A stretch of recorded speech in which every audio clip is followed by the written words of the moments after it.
The victim is called Sir Carmichael Clark, one of the best throat specialists in London. The body was still warm when we found it. If we'd been warned earlier, we definitely could have saved him. It appears that the murderer made a mistake when he wrote his letter. A mistake? Lucky for him. And what if he did it on purpose? No. He's defined his madcap rules and he's sticking to them. It's a matter of pride for him. Shall we go up to the house, Poirot? You go, my friend. I will come soon.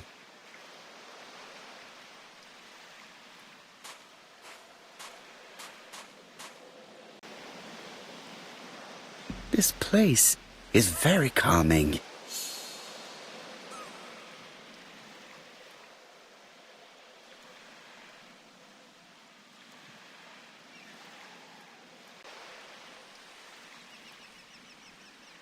The site is exceptional. It is easy to imagine that Sir Carmichael used to enjoy stopping here every evening.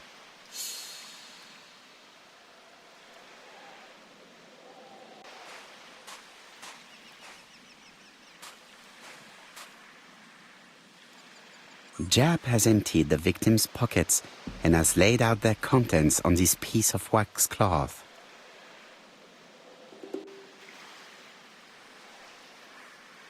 It is pointless.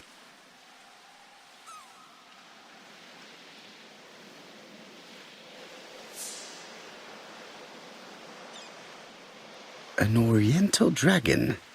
It's an old piece, much older than the pocket watch on which it was fastened.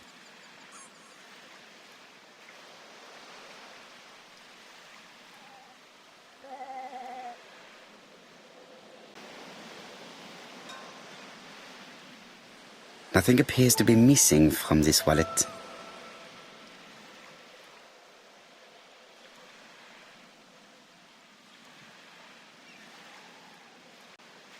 A signet ring, very probably with the Clark family's coat of arms.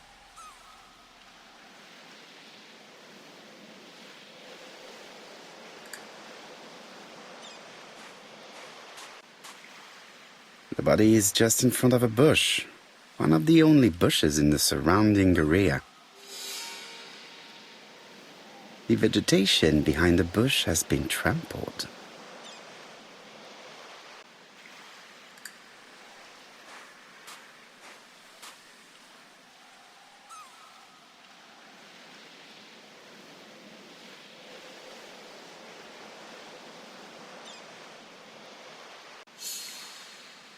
An A.B.C. guide. The murderer's customary signature, covered in blood this time. Sir Carmichael's throat was cut. It's a clean incision, a professional murder. The gravel on the path has been sprayed with blood that covers a conical-shaped area, which starts at the body and becomes wider as it moves further from the bush. Apart from the wound to the throat, the body is untouched. No cuts, no bruises. Let us now try and get our brain cells to work.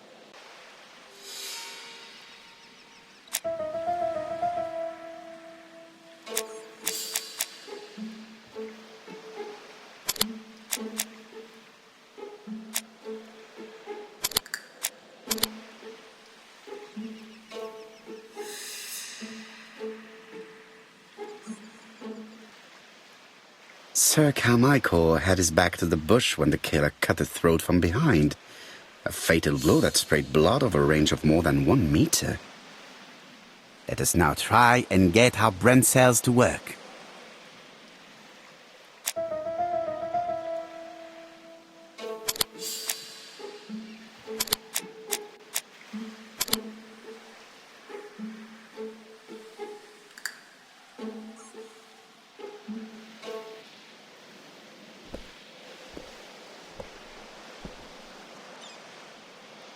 Have you finished, Poirot?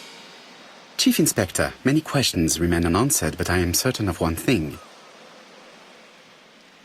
The killer has prepared his crime very carefully. Quite right. He must have known Sir Carmichael's movements well to plan such an attack. The murderer struck with terrible savagery. Yes, blood flowed. It's the first time he's attacked a man. He armed himself accordingly. Have you spoken to the victim's family, Chief Inspector? I've spoken to the brother, Franklin Clark. I didn't get much out of him. He's yours. I must get the body removed.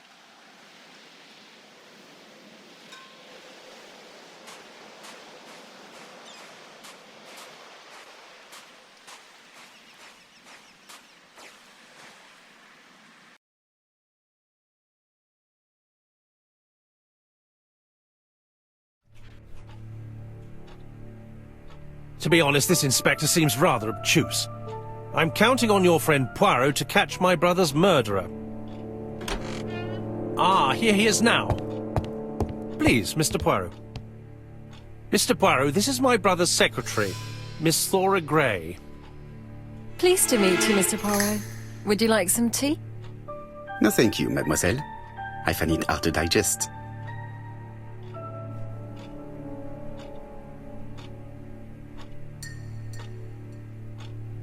There is something elegant about her.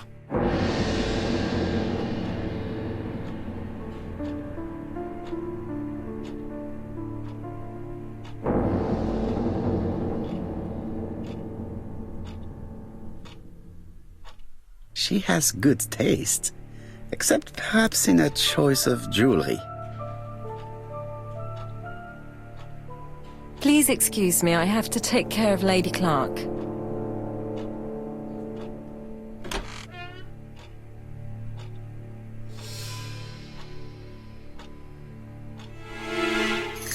My brother's wife is gravely ill. You will probably want to question her, but I fear that it won't be possible today.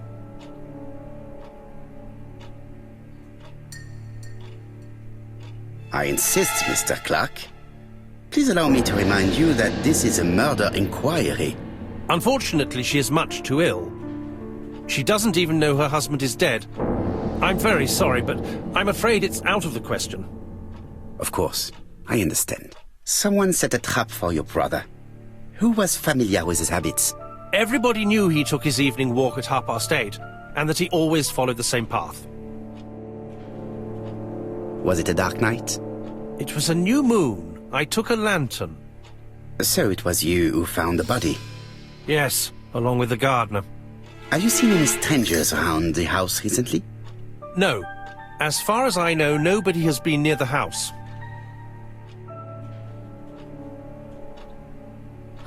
Miss Clark. Oh, Lady Clark must have fallen from her chair. I have to help Miss Gray get her up. Hastings, while our host is gone, let's examine the drawing room. But, Poirot, a gentleman shouldn't... I take full responsibility. All you have to do is to leave the drawing room door ajar and let me know if anyone is coming.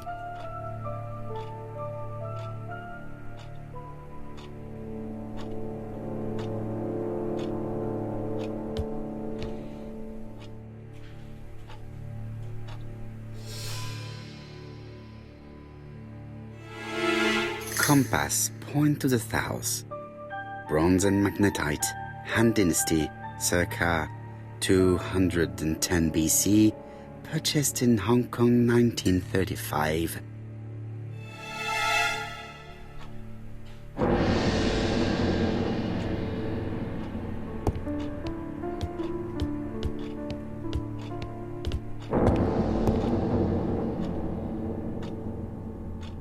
It is an emperor. His place at the center of the table is probably symbolic.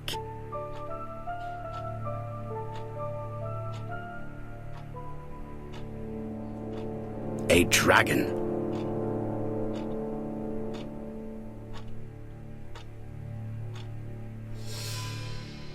A crane?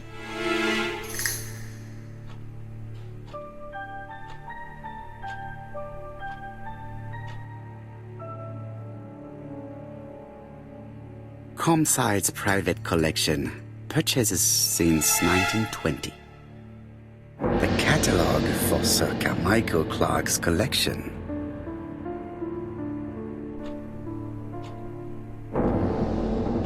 A tiger.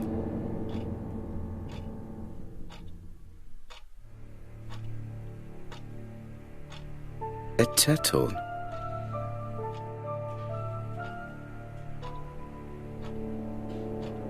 Dragon, dragon, dragon. Sir Carmichael showed himself to be very consistent in his collection's theme.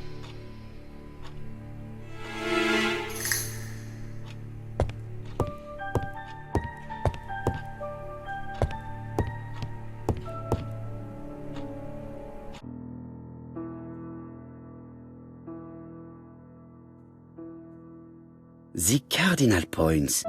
This book could maybe help me. Each cardinal point is associated with one animal and one color. In the middle sits the imperial dragon, and out of respect, all the others are turned towards him. Each cardinal point is associated with one animal and one color.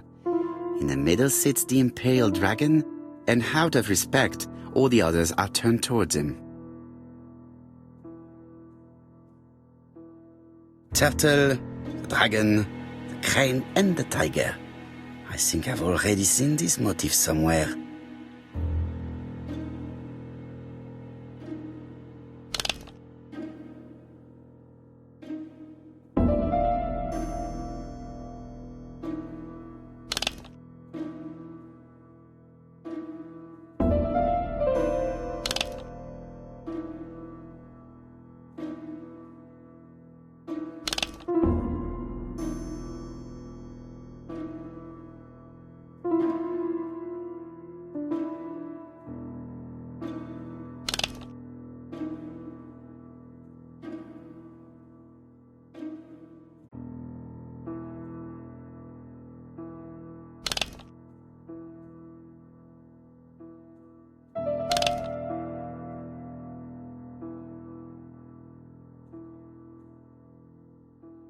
The position of each motif is correct, but they are not turned the same way as on the table.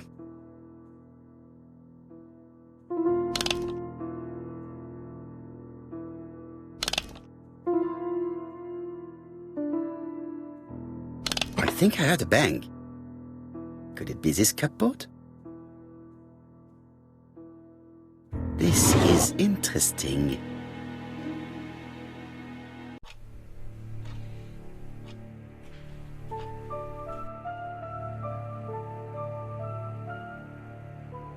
Ernest Logan, MD, Brighton Cancer Institute, 201 Dusk Road, Brighton, Sussex.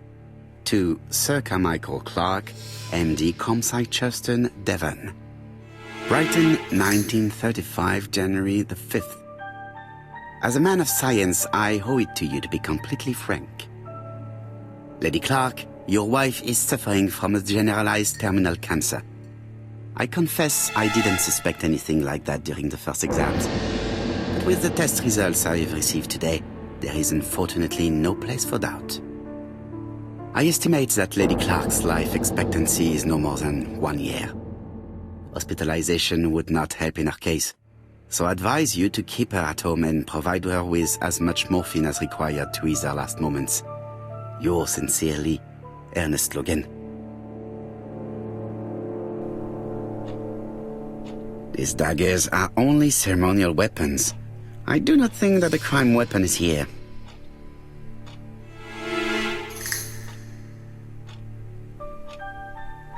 Here's Miss Grey. Sorry to keep you waiting. Lady Clark's condition requires regular care. I believe you want to ask me a few questions. Indeed, mademoiselle. This porcelain is remarkable. Is it old? It's about 3 centuries old, I believe. Wait, let me find the reference.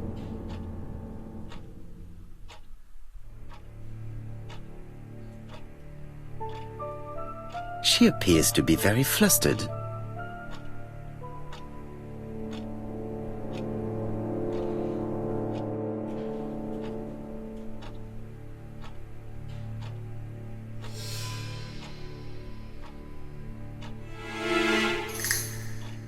She's unable to hide her emotion, and her makeup has been disturbed.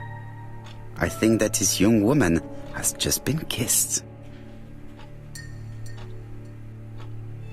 Here? Teapot with black dragon, Gangshi period, end of the 17th century. It is a rare piece with unusual colours. You have a good knowledge of art history. Acquired while working with Sir Carmichael. I used to help him manage his collection and choose his new acquisitions.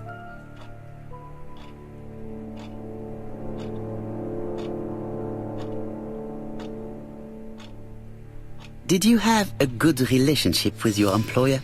He treated me well, and I am sorry for his death. Have you seen any strangers hanging around in the past few days? No. Nobody has been near Comside.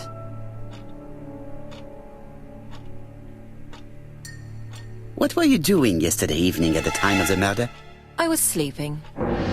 I was woken by the telephone at 11. I heard Franklin Clark speaking with the gardener. They left with some lanterns and they found the body.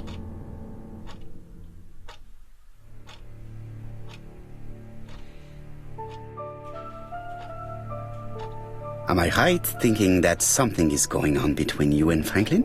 How dare you ask me such a question?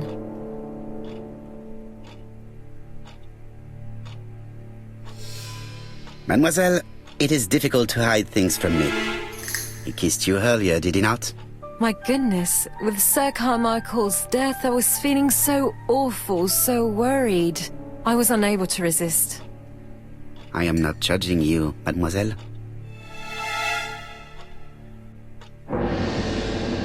Miss Grey, if I may be so bold, please do not take offence. My friend has rather unusual methods, but all he wants is to find the murderer. Yes, I understand. I must rest. Please excuse me. Earlier, you asked me to watch the living room door for you. I don't wish to be indiscreet, but sometimes a gentleman stumbles upon a secret without intending to. That is sometimes the case. And I saw Franklin Clark kissing Miss Grey at the foot of the stairs. Do you think this is a common occurrence? No, I saw emotion, intensity. I think it was their first kiss. Well done, mon ami. Well spotted. However, I don't think I completely understand this business. Why did Sir Carmichael not defend himself? He appeared to have been active and strong. The murderer did not give him a chance. Let us try and reconstruct the scene.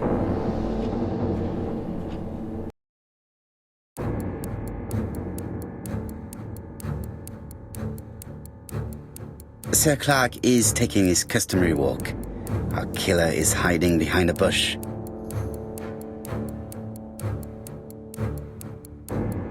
The old man walks quietly along the gravel path.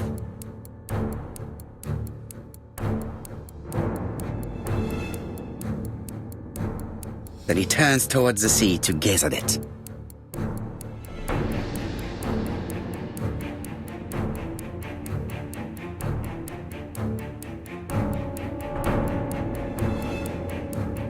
The killer leaves his hiding place on the right-hand side.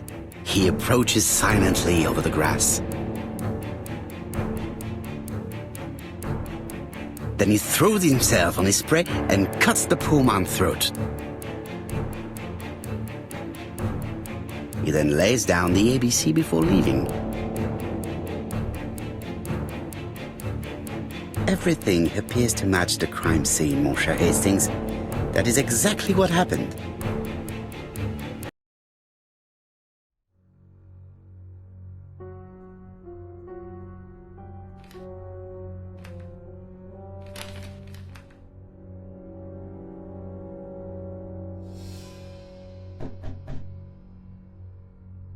Oh, just a minute. I'm getting dressed.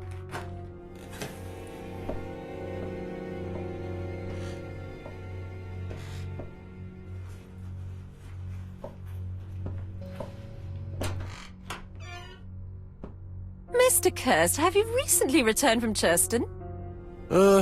Yes. Indeed I have. Have you seen the papers? And to think that you might have rubbed shoulders with the killer. Imagine that. Mr. Kirst, are you all right? You don't seem well. My apologies. My throat is burning and my head feels heavy. It's ever since the war, you know.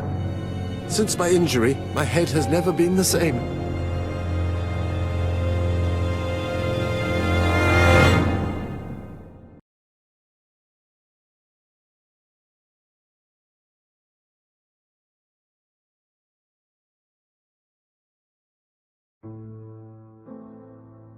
Poirot, it's a pleasure to be with you again after all these years.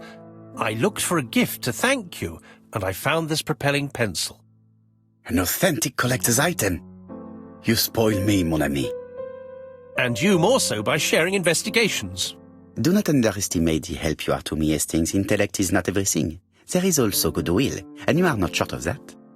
Later, I will ask you to help me tidy up the room and bring some chairs. Our guest will be here soon. Ah, is Thora Grey coming? Naturally. She is a fascinating young woman, n'est-ce pas? Oh, come on, Poirot. I'm a married man. And Miss Grey has already been courted by Franklin Clark. Poirot, our guests will be here soon. We must prepare ourselves.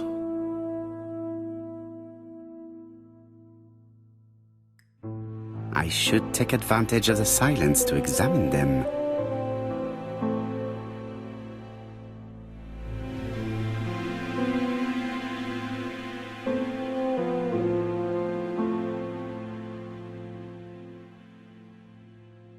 Franklin Clark always seems at ease, regardless of where he is. Something that's unique to people who travel. Franklin Clark always seems at ease, regardless of where he is. Something that's unique to people who travel. I ought to concentrate on my guests.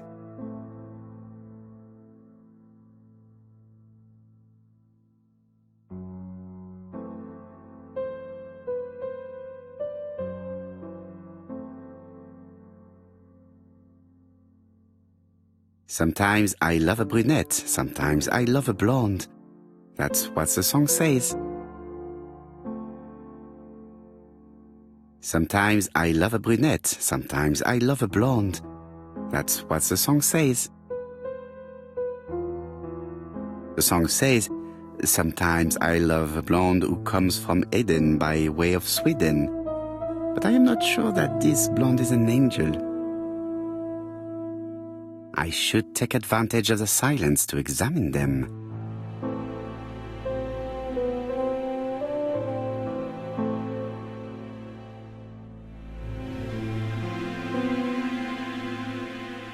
Donald is always on edge.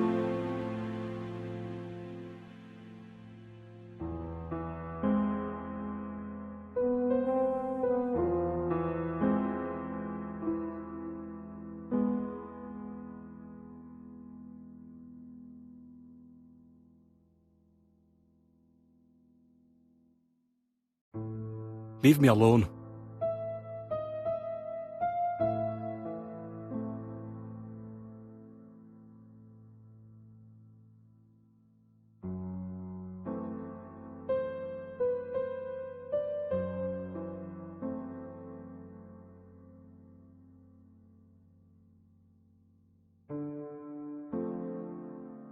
Leave me alone.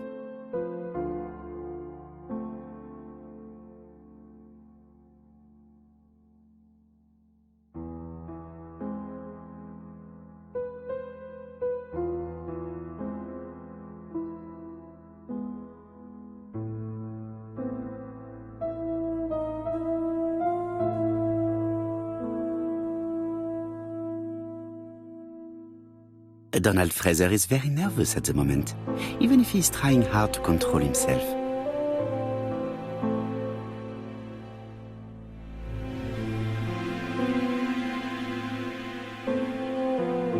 She appears to have taken more care with her appearance than the last time.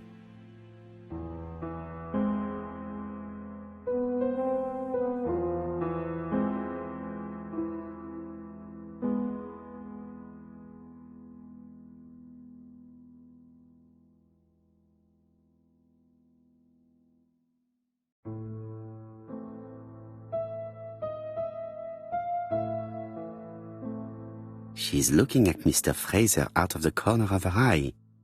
Did she make herself beautiful for him?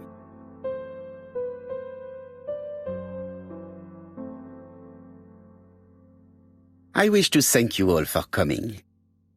I wanted to bring everyone close to the victims here in order to unmask the murderer. Get to the point, Mr. Poirot. What do you want from us?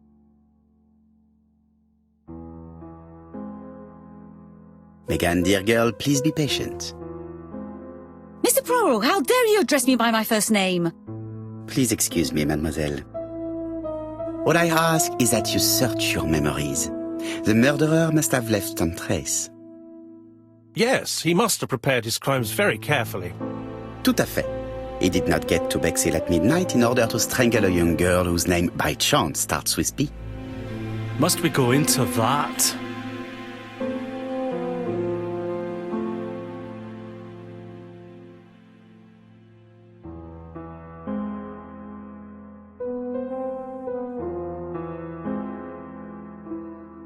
No, of course. Not if it makes you uncomfortable. Come on, Mr. Poirot. I imagine we all feel terribly uncomfortable about these murders. It's true. We've to catch the killer, not be spared the gory details. Mr. Fraser, please get a grip on yourself. Well, I want to help you, but I don't remember anything else. Nothing I haven't already said. And you, Mademoiselle Barnard, did your sister say if she was seeing another man? She never would have told me.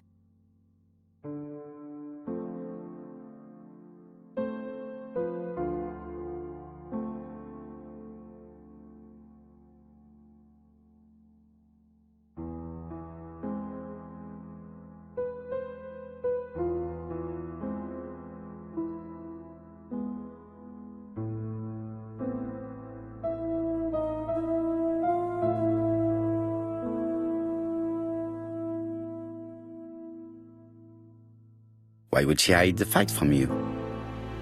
Betty knew I didn't approve of her behaviour. Her flirting was spoiling any chance she might have had. Tell me, mademoiselle, what did you talk about with your sister? Silly things. Her new dress. She wanted a pair of black stockings to go with it. Mother bought her a brand new pair. The day it happened, she was crying. And to think that Betty never even wore them. Poor Mummy. Your sister used to sing, I believe. Did she ever perform in public? She dreamt about it, but she had a very bad cough. It troubled her greatly. She had to cancel auditions and miss lots of opportunities. A pity. Yes, she sang well, but that doesn't tell us much about the murderer. Qui sait? In any case, we now have enough information to draw up a relatively precise psychological profile. Let us now try and get our brain cells to work.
So, ladies and gentlemen, we can now surmise without too much risk of error that our adversary is calculative, sure of himself, a seducer, of outstanding intelligence, that he has plenty of self-control, and that he likes railways.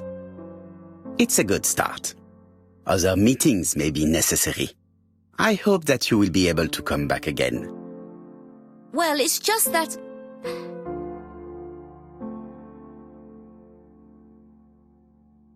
Is something bothering you, Mary? Well, Mr. Poirot, you see, I don't know if I can come to London just like that. It's normal that people helping with this inquiry should be reimbursed. Starting with you, Miss Drower. Please allow me to pay for your train tickets. Oh, sir, I cannot accept. But you must. Mademoiselle, I may not be rich, but my brother left a fortune which will be mine. Mr. Clark, that's very generous of you. Well, someone has to foot the bill. Mr. Poirot, would it be possible for you to come back to Devon? Lady Clark has expressed a wish to see you. We'll adjust her medicine so she'll not be too drowsy. But of course, I shall come the day after tomorrow if it is convenient. Thank you all for coming. We will meet again soon. The meeting was most fruitful. Really?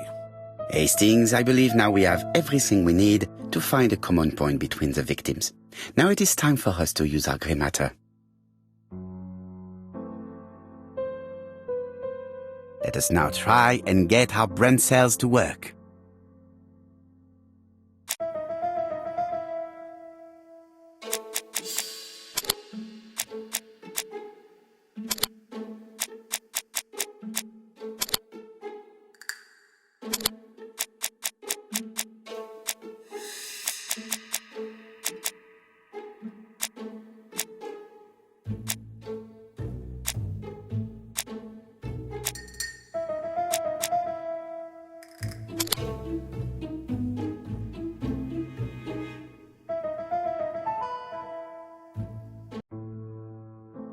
The first two victims suffered from bad throat, and that was precisely the specialty of the third victim, Dr. Clark. We have a lead. It would pay to take a closer look at the medical records of Dr. Clark's patients. We'll do so during our next visit to Churston. I will do it myself, mon ami. You must remain in London just in case A.B.C. sends us another letter. Very well, as you wish.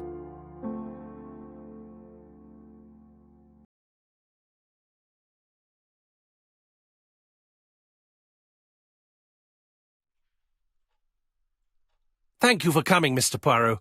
Lady Clark is waiting for you in her bedroom on the first floor. Please excuse me, I cannot stay for the interview. I've to take Miss Gray to the station to see our lawyer in Torquay.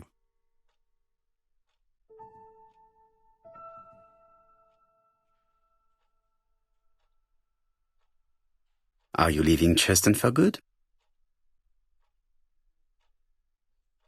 Miss Gray very kindly stayed with me to settle my brother's affairs, but naturally she prefers to find a position in London. Ah, très bien. I'll be absent all morning, Mr. Poirot, but the nurse is coming soon. She's to ensure that the dose of medicine doesn't make our patient drowsy. Thank you, Mr. Clark. Have a nice trip, mademoiselle.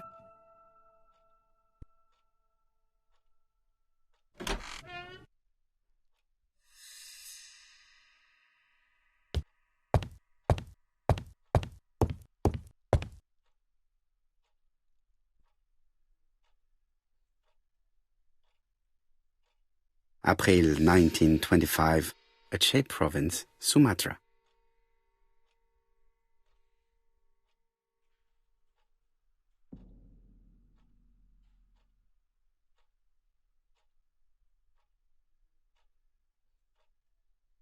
April 1925, Aceh Province, Sumatra.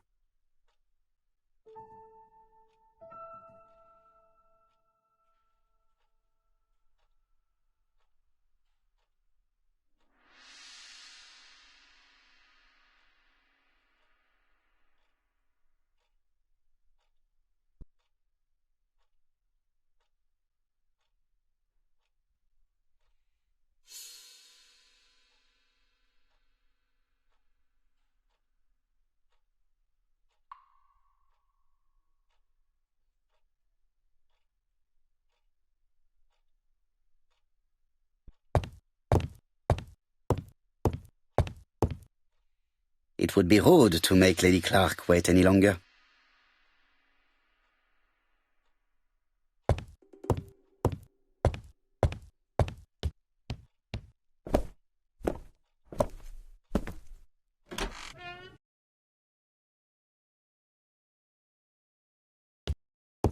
It would be rude to make Lady Clark wait any longer.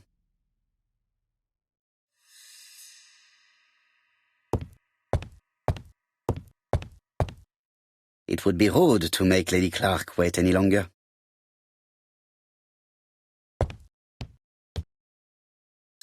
This poor woman is very ill.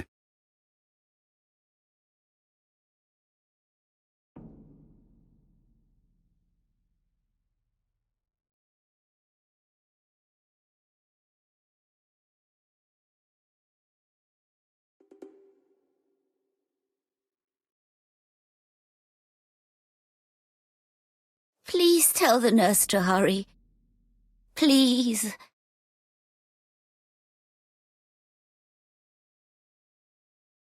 This woman is suffering. She is in no state to have a conversation.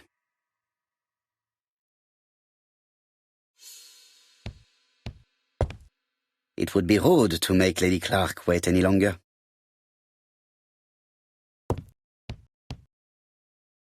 Mr. Poirot? My respects, madame. Thank you for coming. Thank you. Have you seen the nurse? She should have been here by now. Oh, I'm sorry. The telephone in the hall is ringing.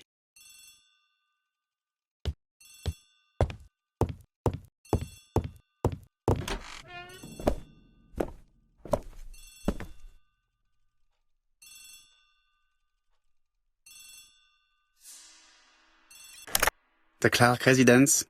Detective Hercule Poirot speaking. How do you do, Mr. Poirot? I'm Lady Clark's nurse. I wanted to let you know that I won't be able to come for her injection today. Might Miss Grey be able to do it? She has just left, but I will take care of it. Thank you. That's very kind of you. You'll find the skeleton key to open the medicine cabinet hidden in the lion trophy. You can count on me. Au revoir, mademoiselle. Oh, thank you kindly. Goodbye, Mr. Poirot.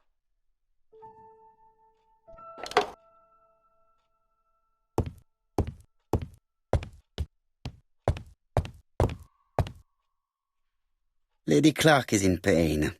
I have to give her an injection of morphine to ease her suffering.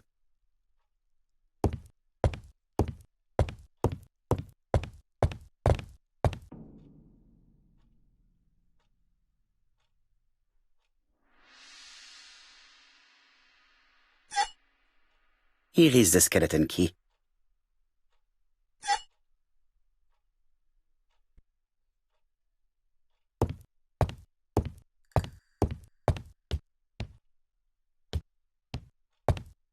It is now the right time.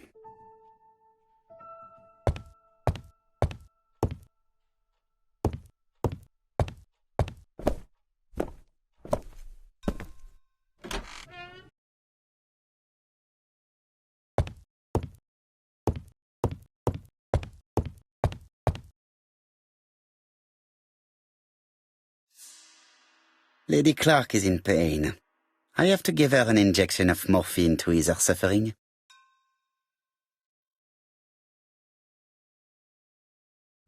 It's closed.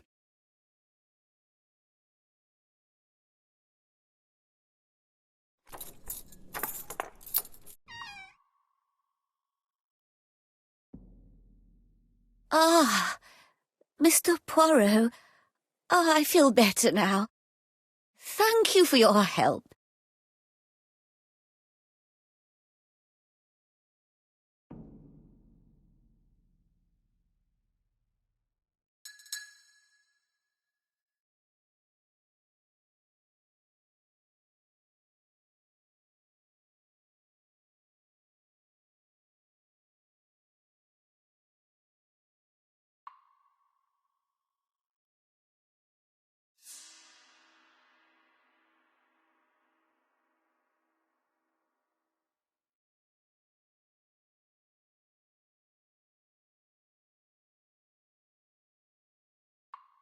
Madame, you are tired, so I will get straight to the point.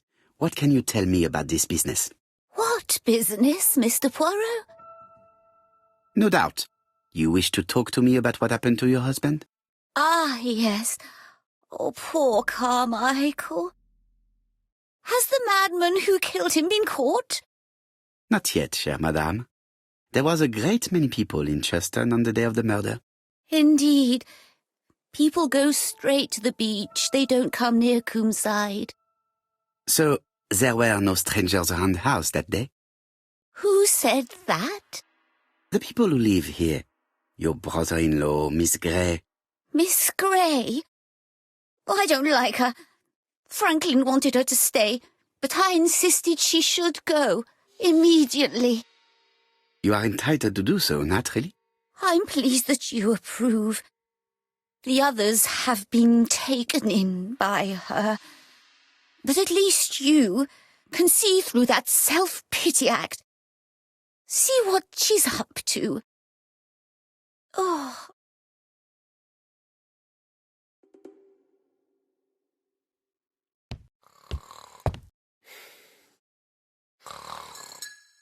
This subject would probably be useful to me.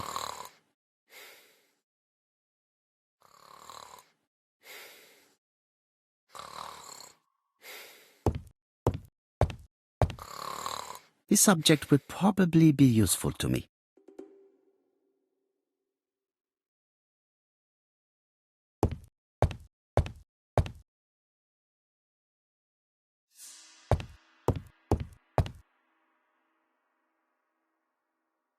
This couple appears to be having fun.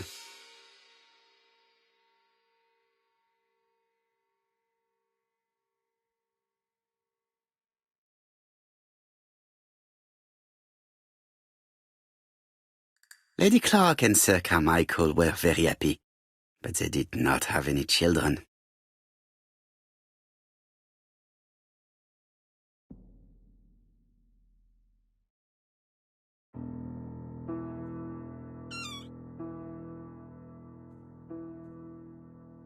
This spring appears to be broken.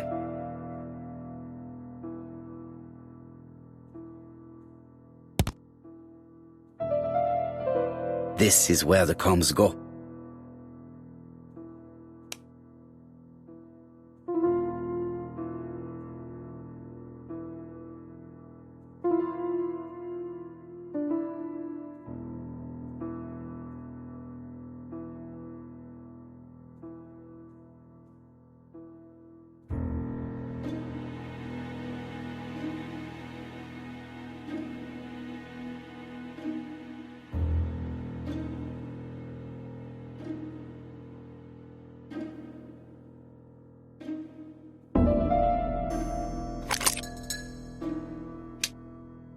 I hope that Hastings will not be cross with me.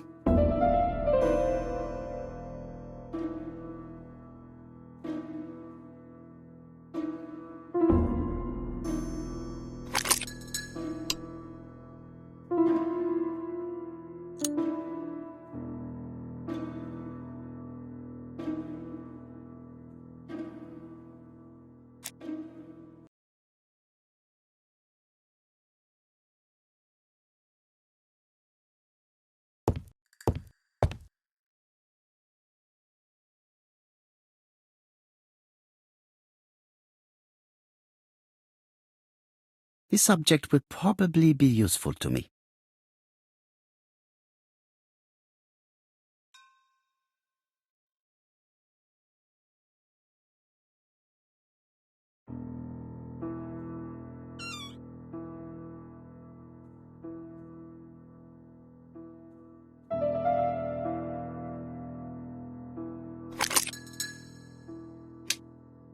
I hope that Hastings will not be cross with me.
Oh, what are we talking about?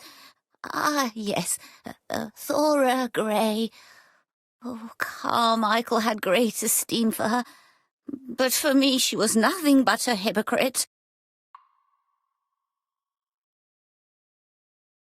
You're probably right, madame. You have seen through her.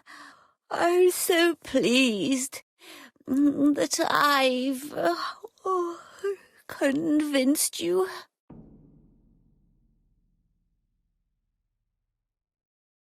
You are very harsh. Do not forget that the girl is an orphan. Yes, and she used the fact to get around men. Take Franklin. He's fallen for her sweet-talking charms. Oh, he's a lovely boy, very plucky and sure of himself. But so naive. Oh, when it comes to women.